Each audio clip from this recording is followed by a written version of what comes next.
Tom Rodriguez, magbabalik telebisyon na. Alamin kung ano ang bagong serye na kabibilangan niya.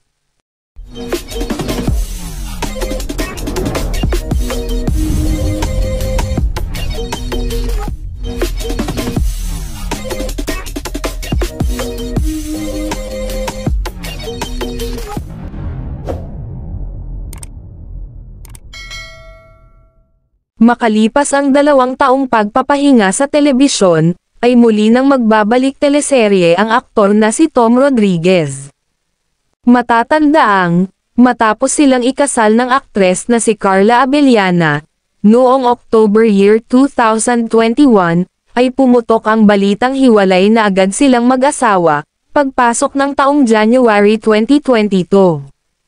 Month ng March 2022, ay nagtungo ng Amerika si Tom, upang iwasan ang isyong kinasasangkutan niya sa hiwalayan nilang mag-asawa.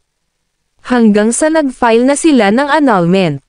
Inamin ni Tom Rodriguez na ginamit niya ang mahigit 2 taong pananatili niya sa United States para makabawi, matapos mahiwalay, sa aktres na si Carla Abellana. Ayon sa aktor, ay buo na siyang muli. Nagsalita si Tom tungkol sa kanyang pagbabalik sa Pilipinas, na nagsabing, mabuti at masaya siyang bumalik.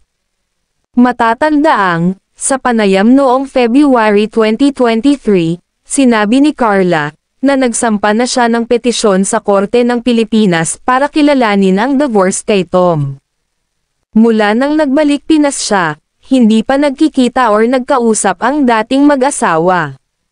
Ngayon ay excited na si Tom, na magbalik arte sa serye, kung saan siya ay may special na participation.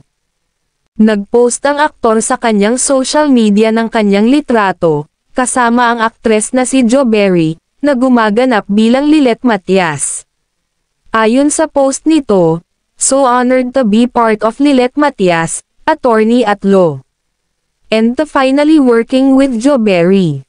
Magbabalik acting ang kapuso actor, bilang guest sa top-rating afternoon prime series na Lilet Matias, attorney at law. Abangan natin ang karakter na kanyang gagampanan.